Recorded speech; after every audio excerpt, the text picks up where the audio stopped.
Students welcome back to Ichu Plus Academy. ഇന്ന് നമ്മൾ 10th സ്റ്റാൻഡേർഡിൻ്റെ business സ്റ്റഡീസാണ് എടുക്കുന്നത്. അതിൽ ഫസ്റ്റ് ചാപ്റ്ററായ വ്യാപാരത്തിൻ്റെ സ്വഭാവവും വ്യാപ്തിയും എന്ന് പറഞ്ഞ ചാപ്റ്ററാണ് നമ്മൾ ഇന്ന് ഡിസ്കസ് ചെയ്യുന്നത്. ഈ ചാപ്റ്ററിൽ നമുക്ക് പഠിക്കാനുള്ളത് economic activities, non economic activities, സാമ്പത്തിക പ്രവർത്തനങ്ങൾ, സാമ്പത്തികേതര പ്രവർത്തനങ്ങൾ, അതിൻ്റെ ഡിഫറൻസസ്, പിന്നെ വ്യാപാരം എന്താണ്, വ്യാപാരത്തിൻ്റെ സവിശേഷത എന്താണ്, അതുകൂടാതെ വ്യാപാരത്തിൻ്റെ ദേശീയ ലക്ഷ്യങ്ങൾ, വ്യാപാരത്തിൻ്റെ സാമൂഹിക ലക്ഷ്യങ്ങൾ, വ്യാപാരത്തിൻ്റെ സാമ്പത്തിക ലക്ഷ്യങ്ങൾ, അതുപോലെ വ്യാപാരത്തിൻ്റെ സാമ്പത്തിക പ്രവർത്തനങ്ങൾ എന്തൊക്കെയാണ്, അതിൽ ഉൾക്കൊള്ളുന്ന കാര്യങ്ങളാണ്. ഉദ്യോഗം എന്താണ്, നമ്മുടെ ഉദ്യോഗം, വ്യാപാരം, വിദഗ്ധ തൊഴിൽ, ഇതൊക്കെയാണ് നമ്മൾ ഈ ചാപ്റ്ററിൽ ഡിസ്കസ് ചെയ്യുന്നത്. ഓക്കെ, നമുക്ക് ചാപ്റ്ററിലേക്ക് കടക്കാം.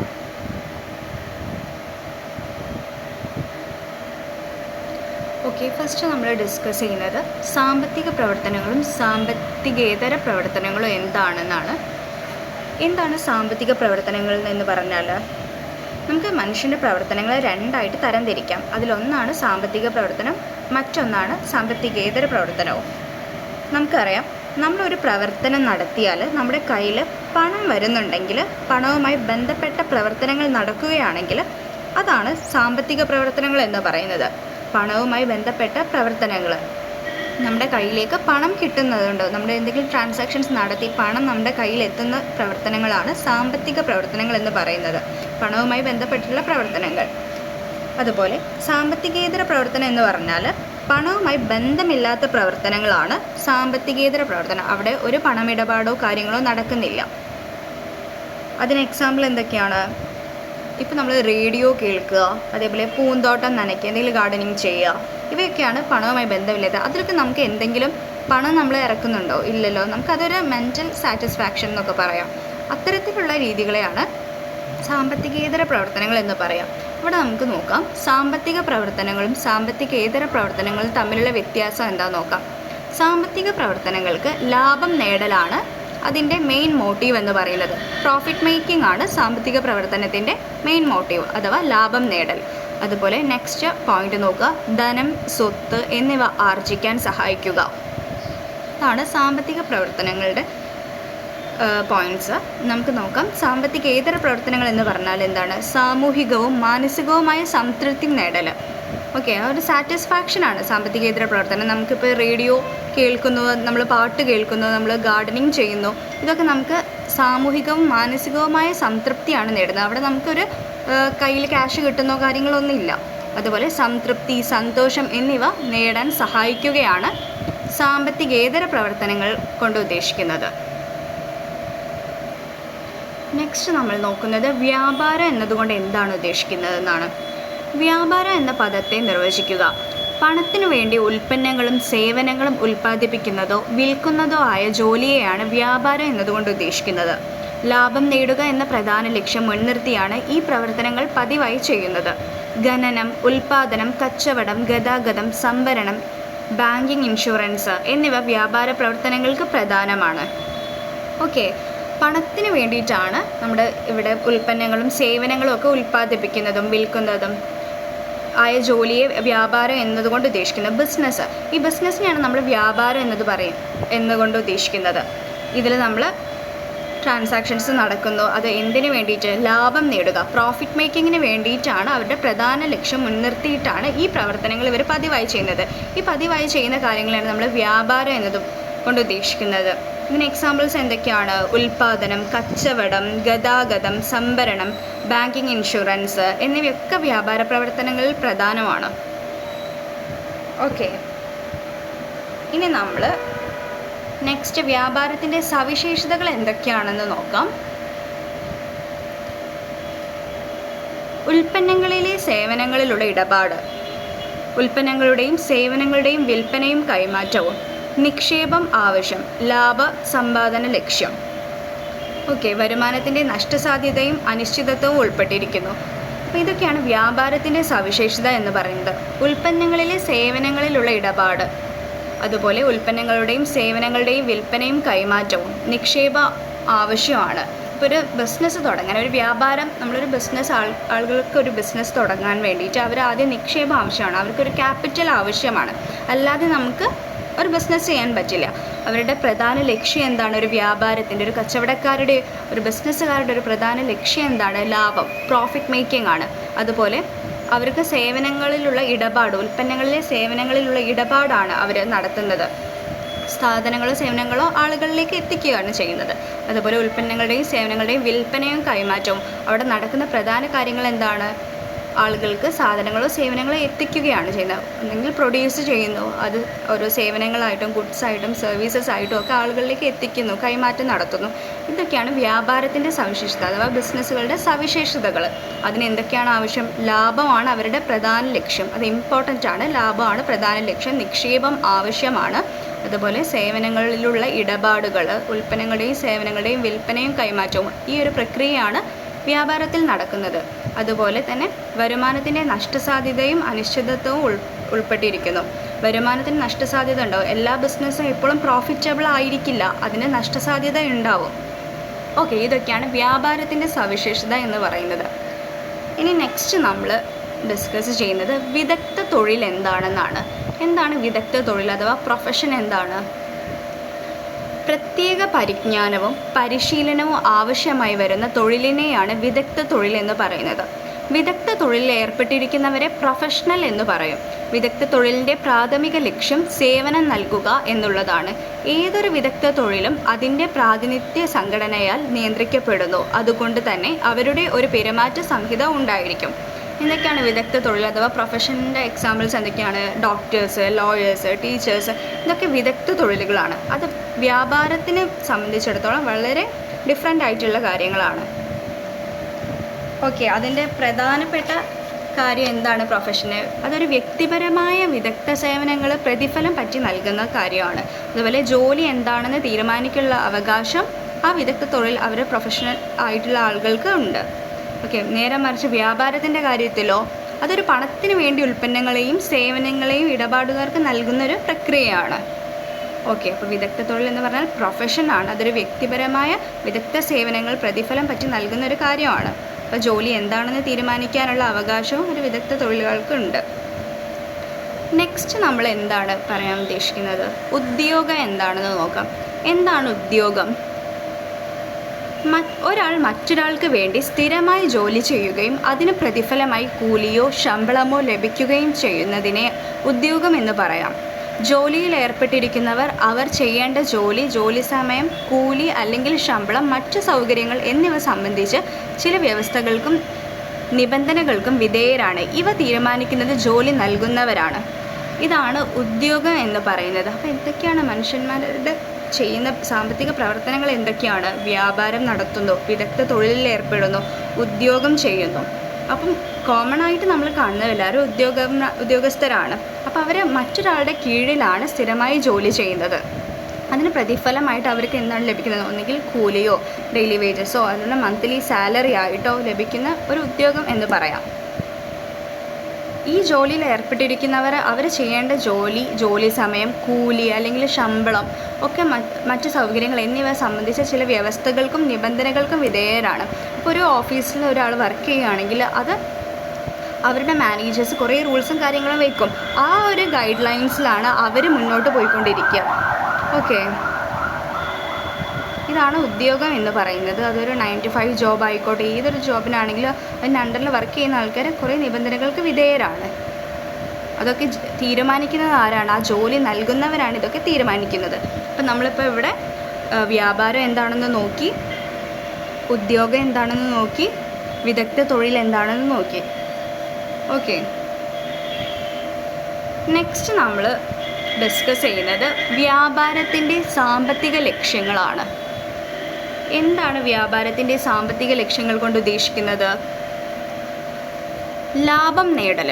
പ്രധാന ലക്ഷ്യം എന്താണ്? വ്യാപാരത്തിൻ്റെ, ബിസിനസ്സിൻ്റെ പ്രധാന ലക്ഷ്യം എന്താണ്? ലാഭം നേടൽ. എന്താണ് ലാഭം നേടൽ കൊണ്ട് ഉദ്ദേശിക്കുന്നത്? വ്യാപാരത്തിൻ്റെ ജീവരക്തമാണ് ലാഭം. എന്താണ്? ബിസിനസ്സിൻ്റെ ഒരു ലൈഫ് ബ്ലഡാണ് എന്ത്? പ്രോഫിറ്റ് എന്ന് പറയുന്നത്. ലാഭമില്ലാതെ ഒരു വ്യാപാരത്തിനും മത്സരാധിഷ്ഠിതമായ വിപണിയിൽ നിലനിൽക്കാൻ കഴിയില്ല. വ്യാപാരം തുടങ്ങുന്നത് ലാഭം നേടുക എന്ന പ്രാഥമിക ലക്ഷ്യം കൈവരിക്കുന്നതിന് വേണ്ടിയാണ്. ഇതിനായി ചില നിശ്ചിത ലക്ഷ്യങ്ങൾ കൂടി നാം പിന്തുടരേണ്ടിയിരിക്കുന്നു. എന്താണ് അപ്പോൾ വ്യാപാരത്തിൻ്റെ സാമ്പത്തിക ലക്ഷ്യങ്ങളിൽ ആദ്യത്തേത് ലാഭം നേടലാണ്. അപ്പോൾ ഒരു വ്യാപാരത്തിൻ്റെ ജീവരക്തം എന്താണ്? ലാഭമാണ്. ലാഭമില്ലാതെ ഒരു വ്യാപാരത്തിനും മത്സരാധിഷ്ഠിതമായ ഈ കോമ്പറ്റീറ്റീവ് വേൾഡിൽ ഈ ഒരു ലാഭമില്ലാതെ, ഒരു പ്രോഫിറ്റ് ഇല്ലാതെ ഒരു ബിസിനസ്സിനും റൺ ചെയ്യാൻ പറ്റില്ല. അപ്പോൾ അത് നിലനിൽക്കണമെങ്കിൽ ആ വ്യാപാരം തുടങ്ങുന്നതിനും വ്യാപാരം തുടങ്ങുന്നത് തന്നെ ലാഭം നേടുക എന്ന ലക്ഷ്യത്തോടെയാണ്. അപ്പം അതിൻ്റെ പ്രാഥമിക ലക്ഷ്യം കൈവരിക്കുന്നതിന് വേണ്ടിയാണ്, ലാഭം എന്ന പ്രാഥമിക ലക്ഷ്യം കൈവരിക്കുന്നതിന് വേണ്ടിയിട്ടാണ് ഒരു വ്യാപാരത്തിൻ്റെ തുടങ്ങുന്നത് തന്നെ. ഇതിലായി ചില നിശ്ചിത ലക്ഷ്യങ്ങൾ കൂടി നാം പിന്തുടരേണ്ടിയിരിക്കുന്നു. ഓക്കെ, അപ്പം നെക്സ്റ്റ് ലക്ഷ്യം എന്താണ്? ഉപഭോക്താക്കളെ സൃഷ്ടിക്കൽ. ഒരു ബിസിനസ്സിൻ്റെ എപ്പോഴും ആവശ്യമായ അനിവാര്യമായ ഘടകം എന്താണ്? ഉപഭോക്താക്കളെ സൃഷ്ടിക്കലാണ്. ഉപഭോക്താക്കളാണ് ഒരു ബിസിനസ്സിനെ റൺ ചെയ്ത് കൊണ്ടുപോകുന്നത്. ഒരു ഉപഭോക്താക്കളില്ലെങ്കിൽ ബിസിനസ്സിന് നിലനിൽപ്പുണ്ടോ? ഇല്ല. ഓക്കെ, അപ്പോൾ എന്താണ് ഉപഭോക്താക്കളെ സൃഷ്ടിക്കൽ കൊണ്ട് ഉദ്ദേശിക്കുന്നത്? സാധനങ്ങളോ സേവനങ്ങളോ വാങ്ങാൻ ഉപഭോക്താക്കളില്ലെങ്കിൽ ഒരു വ്യാപാര സ്ഥാപനത്തിന് നിലനിൽപ്പുണ്ടാകില്ല. ഉൽപ്പന്നങ്ങൾക്കും സേവനങ്ങൾക്കും ഗുണനിലവാരം ഉണ്ടായിരിക്കുകയും അവ ന്യായവിലയ്ക്ക് ലഭ്യമാക്കുകയും ചെയ്താൽ മാത്രമേ വ്യാപാരിക്ക് ലാഭം നേടാൻ കഴിയൂ. ഇതിനായി കൂടുതൽ പുതിയ ഉപഭോക്താക്കളെ ആകർഷിക്കുന്നതിനു വേണ്ടി വിവിധങ്ങളായ വിപണന തന്ത്രങ്ങൾ ഉപയോഗിക്കുന്നു. ഓക്കെ, നെക്സ്റ്റ് എന്താണ്? വ്യാപാരത്തിൻ്റെ സാമ്പത്തിക ലക്ഷ്യങ്ങളിൽ അടുത്തതായിട്ട് പറയുന്ന മെയിൻ കാര്യം എന്താണ്? ഉപഭോക്താക്കളെ സൃഷ്ടിക്കൽ. അപ്പോൾ ഒരു ഉപഭോക്താക്കളില്ലെങ്കിൽ ആ ബിസിനസ്സിന് നിലനിൽപ്പില്ല. ഉൽപ്പന്നങ്ങൾക്കും സേവനങ്ങൾക്കും ഗുണനിലവാരം ഉണ്ടായിരിക്കുകയും അവ ന്യായവിലയ്ക്ക് ലഭ്യമാക്കുകയും ചെയ്താൽ മാത്രമേ വ്യാപാരിക്ക് ലാഭം നേടാൻ കഴിയുള്ളൂ. ഇപ്പോൾ ഒരു ബിസിനസ് വന്നിട്ട് നമുക്ക് നമ്മുടെ കയ്യിൽ നിന്ന് കൂടുതൽ പൈസ, ഗുണനിലവാരം ഇല്ലാത്ത പ്രൊഡക്ട്സും അതുപോലെ കൂടുതൽ പൈസയും ഒക്കെ ഈടാക്കിയാൽ അവർക്ക് എന്താ ഉപഭോക്താക്കൾ ഉണ്ടാവുമോ? ആ പ്രൊഡക്ട്സ് വാങ്ങിക്കാൻ ആൾക്കാരുണ്ടാവില്ല.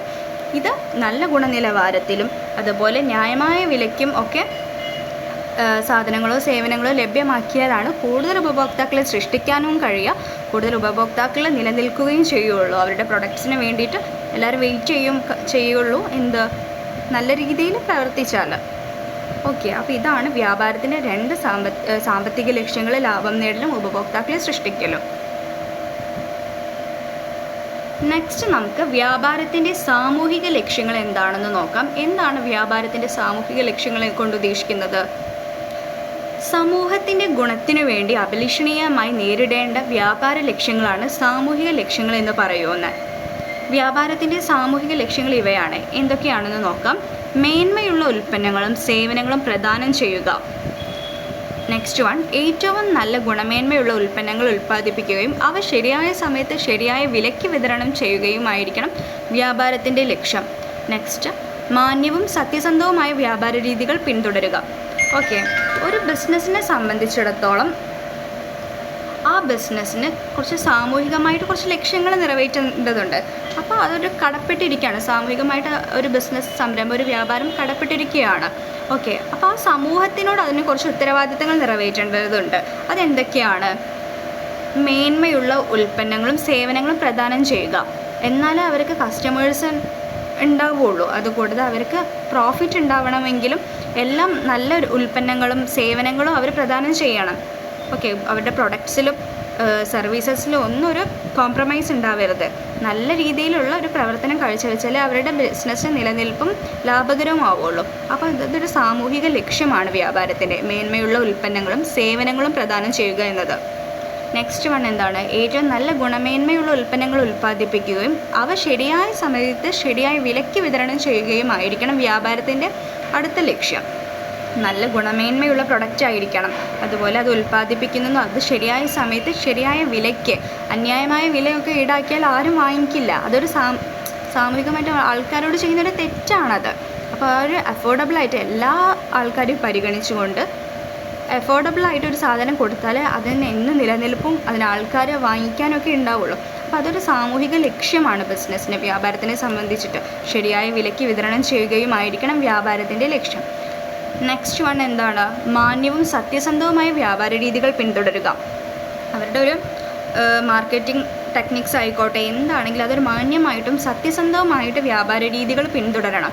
അല്ലാതെ കുറേ കള്ളത്തരം കാണിച്ചിട്ട് ഒക്കെ ആൾക്കാരെ പറ്റിക്കാൻ ശ്രമിച്ചാൽ അത് മനുഷ്യരോട് ചെയ്യുന്ന, നമ്മുടെ സമൂഹത്തിലെ ആൾക്കാരോട് ചെയ്യുന്നൊരു നന്ദികേടാണ്. അപ്പോൾ ഈ കസ്റ്റമേഴ്സ് ഇല്ലെങ്കിൽ നമ്മുടെ ബിസിനസ്സിന് നിലനിൽപ്പില്ല. അപ്പോൾ നമ്മൾ അവരുടെ അടുത്ത് നമ്മൾ കടപ്പെട്ടിരിക്കേണ്ടതാണ്. അപ്പോൾ അവരുടെ അടുത്ത് നമ്മൾ മാന്യമായിട്ട് സത്യസന്ധമായിട്ടുള്ള വ്യാപാര രീതികൾ, ബിസിനസ് സ്ട്രാറ്റജീസ് ആയിക്കോട്ടെ, എന്ത് നമ്മൾ സത്യസന്ധമായും മാന്യമായ രീതിയിലും വേണം ആ ഒരു ബിസിനസ് പോളിസീസൊക്കെ പിന്തുടരാൻ. ഇനി നമുക്ക് നോക്കാം വ്യാപാരത്തിൻ്റെ ദേശീയ ലക്ഷ്യങ്ങൾ എന്താണെന്ന്. എന്താണ് വ്യാപാരത്തിൻ്റെ ദേശീയ ലക്ഷ്യങ്ങൾ കൊണ്ട് ഉദ്ദേശിക്കുന്നത്? തൊഴിലവസരങ്ങൾ സൃഷ്ടിക്കുക, ജനങ്ങൾക്ക് പ്രയോജനകരമായ തൊഴിലവസരങ്ങളും മറ്റും നൽകി നമുക്ക് ഈ ലക്ഷ്യം സാധിച്ചെടുക്കാൻ കഴിയും. പുതിയ സ്ഥാപനങ്ങൾ തുടങ്ങിയും വിപണി വിപുലപ്പെടുത്തിയും നമുക്ക് ഈ ലക്ഷ്യം നേടിയെടുക്കാൻ കഴിയും. ഓക്കെ, ദേശീയ വ്യാപാരത്തിൻ്റെ ബിസിനസ് അതിൻ്റെ ദേശീയപരമായിട്ട് നടത്തുന്ന ലക്ഷ്യങ്ങൾ എന്തൊക്കെയാണ്? തൊഴിലവസരങ്ങൾ സൃഷ്ടിക്കുക. ഒരു ബിസിനസ് തുടങ്ങുന്നതിലൂടെ അതിന് ഒട്ടനവധി ആളുകൾക്ക് ജോലി അതിലൂടെ ലഭിക്കും. ഓക്കെ, അപ്പോൾ ജനങ്ങൾക്ക് അതൊരു പ്രയോജനകരമായ തൊഴിലവസരങ്ങളും മറ്റും നൽകി നമുക്ക് ഈ ലക്ഷ്യം സാധിച്ചെടുക്കാൻ കഴിയുന്നതാണ്. അപ്പോൾ പുതിയ സ്ഥാപനങ്ങൾ തുടങ്ങുന്നതിലൂടെ, പുതിയ ഓരോ സംരംഭങ്ങൾ ഓരോ സ്ഥലത്ത് പുതിയതായിട്ട് ഇൻട്രൊഡ്യൂസ് ചെയ്യുന്നതിലൂടെ അവിടെയും കുറേ ജോലികൾ സൃഷ്ടിക്കപ്പെടുന്നുണ്ട്. തൊഴിലില്ലാത്ത ആൾക്കാർക്ക് തൊഴിൽ കിട്ടുന്നു. അങ്ങനെ തൊഴിലവസരങ്ങൾ സൃഷ്ടിച്ചുകൊണ്ടിരിക്കുകയാണ്. അപ്പോൾ പുതിയ സ്ഥാപനങ്ങൾ തുടങ്ങുകയും വിപണി വിപുലപ്പെടുത്തുകയും നമുക്ക് ഈ ലക്ഷ്യം നേടിയെടുക്കാൻ കഴിയും. ഓക്കെ, നെക്സ്റ്റ് സാമൂഹ്യ നീതി അഭിവൃദ്ധിപ്പെടുത്തുക. എന്താണ് ഉദ്ദേശിക്കുന്നത്? സമൂഹത്തിലെ താഴ്ന്ന വിഭാഗക്കാരുടെയും പിന്നോക്ക വിഭാഗക്കാരുടെയും ഉന്നമനത്തിനായി പ്രത്യേക ശ്രദ്ധ നൽകേണ്ടതാണ്. ഓരോ വ്യാപാരിയും അയാളുമായി ഇടപെടുന്ന എല്ലാവർക്കും തുല്യമായ അവസരം നൽകേണ്ടതാണ്. ഓക്കെ, സാമൂഹ്യ നീതി അഭിവൃദ്ധിപ്പെടുത്തുന്നുണ്ട്. അതാണ് വ്യാപാരത്തിൻ്റെ ദേശീയ ലക്ഷ്യങ്ങളിൽ ഇൻക്ലൂഡ് ചെയ്തിട്ടുള്ള നെക്സ്റ്റ് വണ്ണാണ് സാമൂഹ്യ നീതി. അപ്പോൾ സമൂഹത്തിലെ എല്ലാവരും ഒരുപോലെ, ഈക്വാലിറ്റി, എല്ലാവരും ഒരുപോലെ പരിപാലിക്കുക, ഒരുപോലെ ആൾക്കാർക്ക് അവരുടെ ഉന്നമനത്തിനായിട്ടും. ഇപ്പോൾ സമൂഹത്തിലെ താഴ്ന്ന വിഭാഗക്കാരുടെയും പിന്നോക്ക വിഭാഗക്കാരുടെയും ഉന്നമനത്തിനായിട്ട് പ്രത്യേക ശ്രദ്ധ നൽകേണ്ടതാണ്. അവരെയും പരിഗണിക്കണം, സമൂഹത്തിൻ്റെ മുൻനിരയിലേക്ക് എത്തിക്കാൻ അവരെയും സഹായിക്കണം. അപ്പോൾ ഓരോ വ്യാപാരിയും അയാളുമായിട്ട് ഇടപെടുന്ന എല്ലാവർക്കും തുല്യമായ അവസരം നൽകേണ്ടതാണ്. അത് ജോലി സംബന്ധമായ കാര്യങ്ങൾക്കാണെങ്കിലും എല്ലാം ഈക്വാലിറ്റി നൽകേണ്ടതാണ്. അതിലൂടെയാണ് സാമൂഹ്യ നീതി അഭിവൃദ്ധിപ്പെടുന്നത്. ഓക്കെ, നെക്സ്റ്റ് പോയിൻ്റാണ് രാജ്യത്തിൻ്റെ വരുമാനം വർദ്ധിക്കുക. എങ്ങനെയാണ് രാജ്യത്തിൻ്റെ വരുമാനം വർദ്ധിപ്പിക്കുന്നത്? ഓരോ വ്യാപാരിയും സർക്കാരിലേക്ക് അടയ്ക്കേണ്ട നികുതികളും കടങ്ങളും സത്യസന്ധമായും കൃത്യമായും അടയ്ക്കേണ്ടതാണ്. അങ്ങനെയാണ് രാജ്യത്തിൻ്റെ വരുമാനം വർദ്ധിപ്പിക്കുന്നത്. ഓക്കെ, ഓരോ വ്യാപാരിയും സർക്കാരിലേക്ക് അടയ്ക്കേണ്ട നികുതി, ടാക്സുകൾ ഉണ്ടാവും ബിസിനസ്സുകാർക്ക്. അപ്പോൾ ആ ടാക്സൊക്കെ അവർ അടയ്ക്കുന്നതൊക്കെ കൃത്യമായും സത്യസന്ധമായും അടയ്ക്കേണ്ടത്. അതിലൂടെ നമ്മുടെ രാജ്യത്തിൻ്റെ വരുമാനമാണ് വർദ്ധിക്കുന്നത്. ഓക്കെ, നെക്സ്റ്റ് ലക്ഷ്യം എന്താണ്? സ്വയം പര്യാപ്തതയും കയറ്റുമതി വികസനവും. കയറ്റുമതി വർദ്ധിപ്പിച്ചുകൊണ്ട് നമുക്ക് ഇവിടുന്ന് നമ്മുടെ രാജ്യത്തുള്ള സാധനങ്ങളോ സേവനങ്ങളൊക്കെ പ്രൊഡക്ട്സൊക്കെ എക്സ്പോർട്ട് ചെയ്യുന്നതിലൂടെ രാജ്യത്തിൻ്റെ വിദേശ നാണ്യ കരുതൽ ശേഖരം വർദ്ധിപ്പിക്കുക എന്ന ലക്ഷ്യം വ്യാപാര സ്ഥാപനത്തിനുണ്ട്. ഓക്കെ, കയറ്റുമതി വർദ്ധിപ്പിച്ചുകൊണ്ട് രാജ്യത്തിൻ്റെ വിദേശ നാണ്യ കരുതൽ ശേഖരം വർദ്ധിപ്പിക്കുക എന്ന ലക്ഷ്യം വ്യാപാര സ്ഥാപനത്തിനുണ്ട്. ഓക്കെ, അപ്പോൾ ഇതൊക്കെയായിരുന്നു നമ്മൾ എന്തിൽ ഡിസ്കസ് ചെയ്തത്? വ്യാപാരത്തിൻ്റെ ദേശീയ ലക്ഷ്യങ്ങളിൽ ഡിസ്കസ് ചെയ്തത്. ഓക്കെ, എന്തൊക്കെയാണ്? തൊഴിലവസരങ്ങൾ സൃഷ്ടിക്കുക, സാമൂഹ്യ നീതി അഭിവൃദ്ധിപ്പെടുത്തുക, രാജ്യത്തിൻ്റെ വരുമാനം വർദ്ധിപ്പിക്കുക. ഓക്കെ, നെക്സ്റ്റ് നമ്മൾ നേരത്തെ പറഞ്ഞിട്ടുണ്ടായിരുന്നു വ്യാപാരത്തിൻ്റെ സവിശേഷതകൾ. അതിൽ ഉൽപ്പന്നങ്ങളിലും സേവനങ്ങളിലുള്ള ഇടപാട്.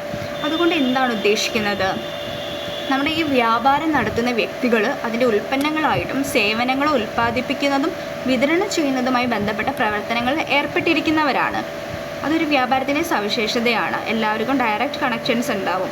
വ്യാപാരം നടത്തുന്ന വ്യക്തികളും ഉൽപ്പന്നങ്ങളും സേവനങ്ങളും ഉൽപ്പാദിപ്പിക്കുന്നതും വിതരണം ചെയ്യപ്പെടുന്നതും ഒക്കെ ബന്ധപ്പെട്ടിട്ടുള്ള പ്രവർത്തനങ്ങളിൽ അവരെല്ലാവരും ഏർപ്പെട്ടിരിക്കുന്നു.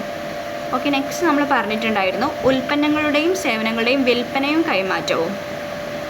അതെന്താണ്? അതിനൊരു പ്രത്യേകതയുണ്ട്. എന്താണെന്ന് വെച്ചാൽ ഇപ്പം നമ്മൾ സ്വന്തം ഉപഭോഗത്തിന് വേണ്ടിയോ അല്ലെങ്കിൽ മറ്റൊരാൾക്ക് സമ്മാനമായി നൽകുന്നതിന് വേണ്ടി ഒരു പ്രൊഡക്റ്റ് ഉൽപ്പാദിപ്പിക്കുകയോ വാങ്ങുകയോ ചെയ്യുമ്പോൾ അയാൾ വ്യാപാര പ്രവർത്തനത്തിൽ ഏർപ്പെടുന്നില്ല.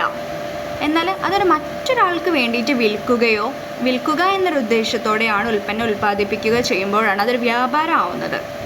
ഓക്കെ, അപ്പം നമ്മൾ സ്വന്തം ഒരു ഉപഭോഗത്തിന് വേണ്ടിയിട്ടോ അല്ലെങ്കിൽ മറ്റൊരാൾക്ക് ഗിഫ്റ്റായിട്ട് എന്തെങ്കിലും കൊടുക്കാൻ വേണ്ടിയിട്ടോ ഒരു ഉൽപ്പന്നം പ്രൊഡ്യൂസ് ചെയ്തിട്ടോ അല്ലെങ്കിൽ അത് വാങ്ങുകയോ ചെയ്താലൊന്നും അതൊരു ബിസിനസ്സോ ഒരു വ്യാപാര പ്രവർത്തനമായിട്ട് മാറില്ല.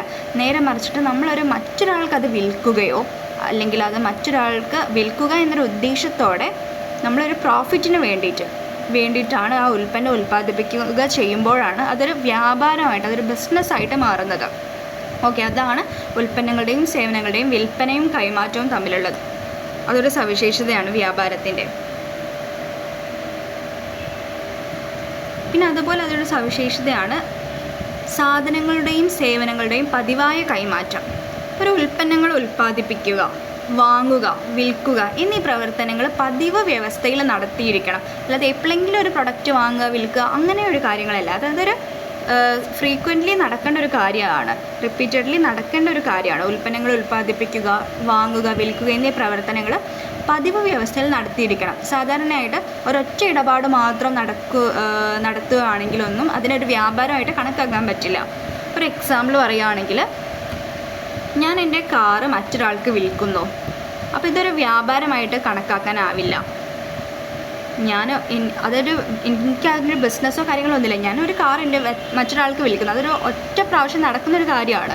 അപ്പോൾ അതൊരു ബിസിനസ്സായിട്ടോ അതൊരു വ്യാപാരം കച്ചവടമായിട്ടോ ഒന്നും കണക്കാക്കാൻ കഴിയില്ല. ഇത് റിപ്പീറ്റഡ്ലി എന്നും നടത്തിക്കൊണ്ടിരിക്കുന്നൊരു കാര്യത്തിനെ അതൊരു വ്യാപാരമായിട്ട് നമ്മൾ കൺസിഡർ ചെയ്യുള്ളൂ. പിന്നെ നമ്മൾ നിക്ഷേപാവശ്യം എന്താണെന്ന് പറഞ്ഞിട്ടുണ്ടായിരുന്നു. എന്താണ് നിക്ഷേപാവശ്യം കൊണ്ട് ഉദ്ദേശിക്കുന്നത്? എല്ലാ വ്യാപാര പ്രവർത്തനത്തിനും അതിൻ്റേതായ ഭൂമി, ലാൻഡ്, അതിൻ്റെ പ്രയത്നം, ക്യാപിറ്റൽ, മൂലധനം എന്നീ ഇനങ്ങളായിട്ട് നിശ്ചിത തുക ആവശ്യമാണ്. നിക്ഷേപാവശ്യം നമുക്കൊരു ഉദ്യോഗത്തിനോ അല്ലെങ്കിൽ ഒരു പ്രൊഫഷനോ സംബന്ധിച്ചിടത്തോളം നമുക്ക് ഒരു നിക്ഷേപം ആവശ്യമുണ്ടോ? ഇല്ല. പക്ഷെ ഒരു വ്യാപാരത്തിനെ സംബന്ധിച്ചിടത്തോളം, ഒരു ബിസിനസ്സിനെ സംബന്ധിച്ചിടത്തോളം അതിൻ്റെ എല്ലാ വ്യാപാര പ്രവർത്തനത്തിനും ആവശ്യമായ ഒരു നിക്ഷേപം അവർക്ക് ആവശ്യമാണ്. ഒരു നിശ്ചിത എമൗണ്ട്, ഒരു നിശ്ചിത തുക അവർക്ക് ആവശ്യമാണ്. അവർക്ക് അതിന് വേണ്ടിയിട്ടുള്ള മെഷീനറീസ് ആണെങ്കിൽ, ഒരു ബിസിനസ്സിനെ സംബന്ധിച്ച് മെഷീനറീസോ ഒരു മാനുഫാക്ചറിങ് യൂണിറ്റൊക്കെ ആണെങ്കിൽ അതിന് വേണ്ട മെഷീനറീസ്, അതിന് വേണ്ട സ്ഥലം, ഭൂമി, അതെല്ലാം നമുക്ക് വേണം. അതിനൊക്കെയാണ് വ്യാപാര പ്രവർത്തനങ്ങൾക്ക് ഒരു നിക്ഷേപം ആവശ്യമാണ്. അതൊരു വ്യാപാരത്തിൻ്റെ സവിശേഷതയാണ്. പിന്നെ എന്താണ് നമ്മൾ പറഞ്ഞിട്ടുണ്ടായത്? ലക്ഷ്യം എന്താണ്? ലാഭസമ്പാദനമാണ് ലക്ഷ്യം. ലാഭസമ്പാദനം എന്ന പ്രാഥമിക ലക്ഷ്യത്തോടെയാണ് വ്യാപാര പ്രവർത്തനങ്ങൾ നിർവഹിക്കുന്നത് തന്നെ. ലാഭം ഇല്ലാതെ ഒരു വ്യാപാര സ്ഥാപനത്തിന് ദീർഘകാലം നിലനിൽക്കാനാവില്ല. അതിന് സസ്റ്റെയിൻ ചെയ്ത് പോകണമെങ്കിൽ ലാഭം, പ്രോഫിറ്റബിൾ ആയിരിക്കണം. അപ്പോൾ അതാണ് അവരുടെ ഏറ്റവും വലിയ മോട്ടീവ്. ലാഭസമ്പാദനമാണ് ലക്ഷ്യം. പിന്നെന്താണ്? വരുമാനത്തിൻ്റെ നഷ്ടസാധ്യതയും അനിശ്ചിതത്വവും ഉൾപ്പെട്ടിരിക്കുന്നു.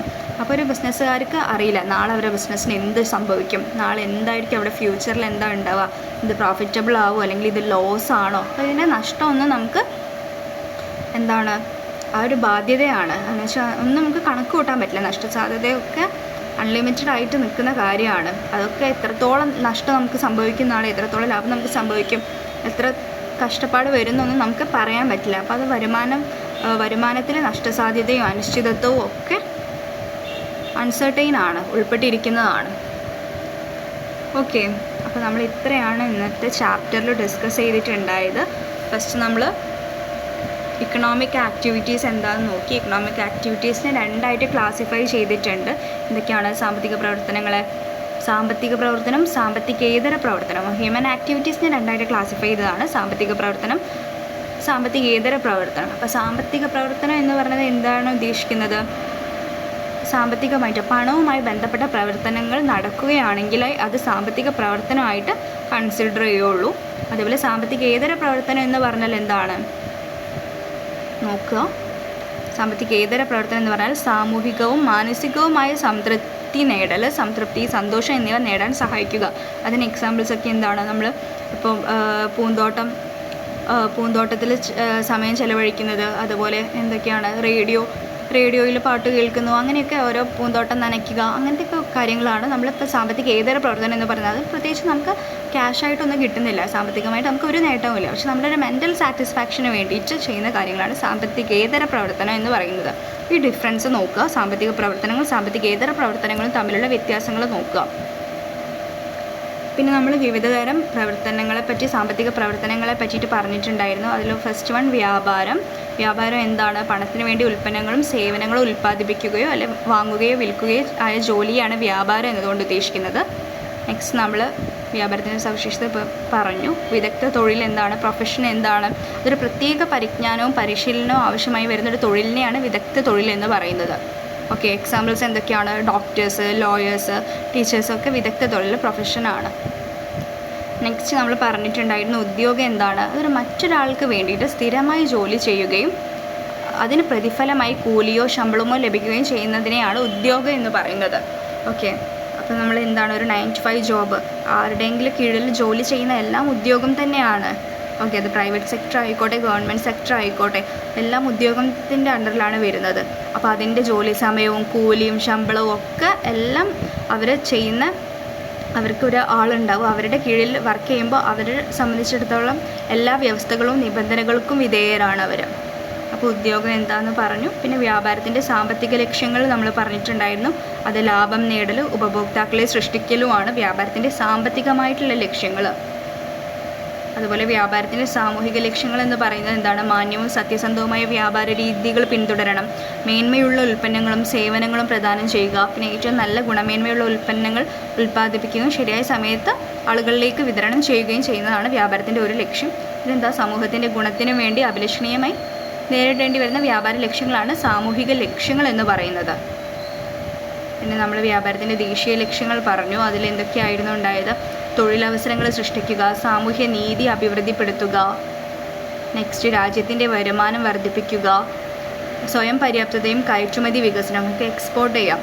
ദേശീയപരമായി വരുമാനം കിട്ടാൻ വേണ്ടിയിട്ട് നമ്മൾ കയറ്റുമതി വർദ്ധിപ്പിച്ചുകൊണ്ടാണ് രാജ്യത്തിൻ്റെ വിദേശ നാണ്യ കരുതൽ ശേഖരം വർദ്ധിപ്പിക്കുകയും ഒക്കെ ചെയ്യുന്നത്. ഓക്കെ, അപ്പോൾ നമ്മൾ ഈ ചാപ്റ്ററിൽ ഇത്രയാണ് ഡിസ്കസ് ചെയ്തിട്ടുണ്ടായത്. അപ്പോൾ ഇതിൽ നമുക്ക് ഏറ്റവും ഇമ്പോർട്ടൻ്റ് ആയിട്ടുള്ള കാര്യങ്ങളാണ് സാമ്പത്തിക പ്രവർത്തനം, സാമ്പത്തികേതര പ്രവർത്തനം, അതിൻ്റെ ഡിഫറൻസസ് എന്തായാലും നിങ്ങൾ നോക്കണം. അതുപോലെ വിവിധ തരം സാമ്പത്തിക പ്രവർത്തനങ്ങളുണ്ട്. അതിൽ വ്യാപാരം, വിദഗ്ധ തൊഴിൽ, ഉദ്യോഗം, അതൊക്കെ എന്താണ് എന്ന് നോക്കുക. അതിൻ്റെ ഡിഫറൻസസ് എന്തൊക്കെയാണ്? അപ്പോൾ അതിൻ്റെ ജോലിയുടെ സ്വഭാവം എന്താണ്? വ്യാപാരത്തിൻ്റെ കേസിൽ പണത്തിന് വേണ്ടിയിട്ടുള്ള ഉൽപ്പന്നങ്ങളിലും സേവനങ്ങളും ഇടപാടുകാർക്ക് നൽകുകയാണ് ചെയ്യുക. അപ്പോൾ പ്രൊഫഷനാണെങ്കിൽ, വിദഗ്ധ തൊഴിലാണെങ്കിൽ എന്താണ് ചെയ്യുക? ഡിഫറൻസ് എന്താണ്? ജോലിയുടെ സ്വഭാവം എന്താണ്? അതൊരു വ്യക്തിപരമായ വിദഗ്ധ സേവനങ്ങൾ പ്രതിഫലം പറ്റി നൽകുന്നൊരു ജോലിയാണ്. അപ്പോൾ ജോലി എന്താണെന്ന് തീരുമാനിക്കാനുള്ള അവകാശം ആ പ്രൊഫഷൻ, ആ വിദഗ്ധ തൊഴിൽ ചെയ്യുന്ന ആളുകൾക്കുണ്ട്. അതുപോലെ ഉദ്യോഗം എന്താണ്? തൊഴിലുടമ ആവശ്യപ്പെടുന്നതിനനുസരിച്ചിട്ടുള്ള ജോലി നിർവഹിക്കുന്നു. ജോലി എന്താണെന്ന് തീരുമാനിക്കാനുള്ള അവകാശമൊന്നും ഉദ്യോഗസ്ഥർക്കില്ല. അത് അവരുടെ ഹെഡായിട്ട് നിൽക്കുന്ന ആൾക്കാരാണ് അവർക്ക് ജോലി എന്താണ്, എന്തൊക്കെയാണ് തീരുമാനിക്കുന്ന കാര്യങ്ങളൊക്കെ കേട്ടോ. ഓക്കെ, അപ്പോൾ നമ്മൾ ഇത്രയൊക്കെ ആയിരുന്നു ഡിസ്കസ് ചെയ്തിട്ടുണ്ടായത്. Okay, thank U.